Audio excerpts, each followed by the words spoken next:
নমস্কার, অপর্ণার সল্টের আরও একটি নতুন ভিডিওতে সকল বন্ধুদের অনেক অনেক স্বাগত। বন্ধুরা, আজ আমি নিয়ে এসেছি এই শীতের মূলো। কিভাবে মূলো আমি মাছ দিয়ে রান্না করব সেটাই তোমাদের সঙ্গে শেয়ার করব। তোমরা সকলের সঙ্গে থাকো, পাশে থাকো আর দেখতে থাকো। মূলোগুলোকে সুন্দর করে কেটে ধুয়ে পরিষ্কার করে নিয়েছি, আর এইদিকে কড়াইতে মাছ ভাজা বসিয়ে দিয়েছি আমি। বন্ধুরা, মাছগুলো সুন্দর করে ফ্রাই করে নিয়েছি। আর এইদিকে দেখো 3-4টে রসুনের কোয়া ছোটো ছোটো করে কেটে নিয়েছি। মূলোতে একটু রসুন দিলে, রসুনের ফোড়ন দিলে মূলোর একটা গন্ধ থাকে সেটা অনেকটা কেটে যায়। তো মাছগুলোকে সুন্দর করে ফ্রাই করে তারপরে আমি আলুগুলোকেও ফ্রাই করব। বন্ধুরা, মাছগুলো সুন্দর করে ফ্রাই করা হয়ে গেছে। মাছগুলোকে তুলে রেখে দেবো এবার। আর এই যে অবশিষ্ট তেল থাকবে, এই তেলের মধ্যে আমি আলুগুলোকে সুন্দর করে লাল লাল করে ফ্রাই করে নেব। আর আলু একটু ভালো করে ফ্রাই করে নিলে খেতেও খুব সুন্দর হয়।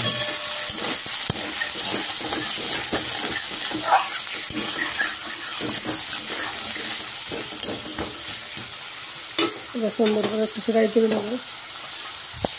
বন্ধুরা, আলুগুলো সুন্দর করে ফ্রাই করে নিয়েছি লাল লাল করে। এবার আমি দিয়ে দেবো জিরে ফোড়নে, আর দিয়ে দেবো যে রসুনগুলো কেটে রেখেছি, এই রসুনগুলো সঙ্গে দেবো একটা লঙ্কাটা কাঁচা লঙ্কা দেবো। তোমরা তোমাদের মতো করে কাঁচা লঙ্কা দিতে পারো।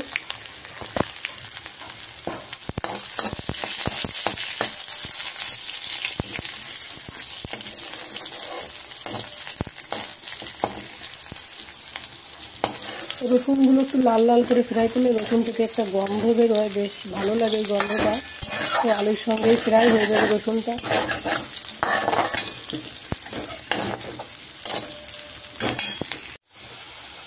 বন্ধুরা, রসুনগুলো দেখো কত সুন্দর করে হালকা ব্রাউন কালার চলে এসছে। এবার আমি কেটে রাখা যে মূলোগুলো, সেই মূলোগুলো দিয়ে দেবো।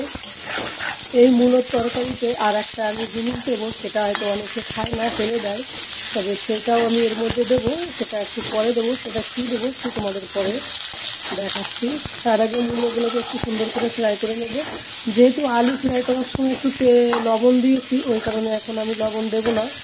কারণ এমনিতেই মূলোর তরকারিতে লবণটা কম লাগে, কারণ লবণ এমনিতে একটুখানি মূলোটা একটু লবণ জাতীয় সবজি, জল প্লাস লবণ থাকে বেশি মূলোতে। ওই জন্য মূলোর তরকারিতে যতটা লবণ কম দেবে ততটা মিষ্টি মিষ্টি লাগবে, খেতে বেশ ভালো লাগবে। তো মূলোটা একটু সুন্দর করে ফ্রাই করে নেবো একটু হালকা করে, তারপরে জল দিয়ে দেবো। বন্ধুরা, মূলোটা আমি ফ্রাই করে নিয়েছি দেখো। আর বেশি ফ্রাই করব না, কারণ মূলোতে এমনিতেই বেশি টাইম লাগবে না মূলো সফট হতে। তো এবার আমি একটু জিরের গুঁড়ো, ধনের গুঁড়ো দিয়ে দেবো। অল্প পরিমাণে দেব, বেশি দেব না। দিয়ে একটু ভালো করে নাড়াচাড়া মিশিয়ে দেবো আর কি, নাড়াচাড়া দিয়ে সবজির সঙ্গে মশলাটাকে। এবার আমি জলটা দিয়ে দেবো। হলুদটা এখনও দিইনি, ঝোলে হলুদটা দিয়ে দেবো।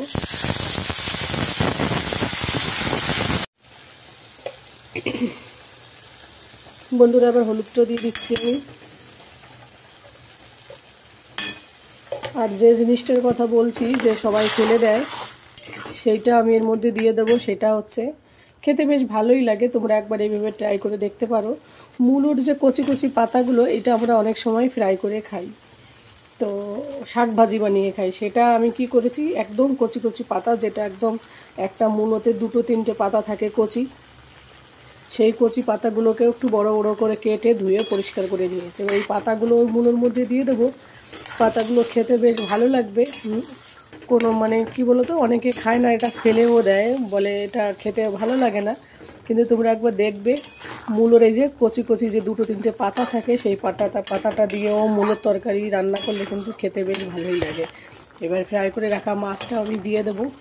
যেহেতু মাছ দিয়ে রান্না করব, খুব একটা নাড়াচাড়া দেবো না, কারণ ভেঙে যাওয়ার সম্ভাবনা থাকবে। এইভাবে আমি এবার একটু তরকারিটা ঢেকে রেখে দেবো। হলুদ দেওয়া কমপ্লিট, লবণ দেওয়া কমপ্লিট। এবার ঢেকে রেখে দেবো। মূলোটা যখনই সফট হবে তখন আমার রান্নাটা কমপ্লিট হয়ে যাবে। ততক্ষণ একটুখানি ঢেকে রেখে দিই যাতে সফট হয়ে যায়। তো বন্ধুরা, ফিরে এলাম 5 মিনিট পর। তো দেখো আমার তরকারি কালার দেখে বোঝা যাচ্ছে তরকারি অনেকটা সফট হয়ে গেছে মূলোগুলো। এই দেখো খুব সুন্দর হয়েছে। আর এরপরে তোমাদের সঙ্গে আমি সার্ভ করে দেখাচ্ছি। এখন আমি এই সবজিটাকে তুলে নেব, কারণ এই আলুতে অনেকটা ঝোল আবার টেনে যাবে, বেশি মানে ঝোল টানবো না, এই কারণে। কালারটাও কত সুন্দর এসছে। হেলদি সবজি রান্না করেছি বন্ধুরা। এইভাবে মূলোর তরকারি একবার তোমরা মশলা ছাড়া রান্না করে দেখতে পারো, আশা করি তোমাদের ভালো লাগবে। আর এই যে পাতাগুলো, এগুলো খেতেও খুব সুন্দর লাগবে, কচি কচি ডাঁটাগুলো। তো সার্ভ করে ফিরে আসছি। তো বন্ধুরা, আজকের রেসিপিটি তোমাদের কেমন লাগলো অবশ্যই কমেন্ট বক্সে জানাবে কমেন্ট করে। আর আমার রান্নাটা কমপ্লিট হয়ে তোমাদের সঙ্গে সার্ভ করে দেখাচ্ছি। খেতে কিন্তু দুর্দান্ত হয়েছে। যারা মূলো খেতে ভালোবাসে না তারাও এইভাবে রান্না করলে দেখবে খেতে বেশ ভালোই লাগবে। তো বন্ধুরা, আজকের রেসিপিটি এখানেই শেষ করছি। সকলে ভালো থাকো, সুস্থ থাকো এবং সাবধানে থেকো।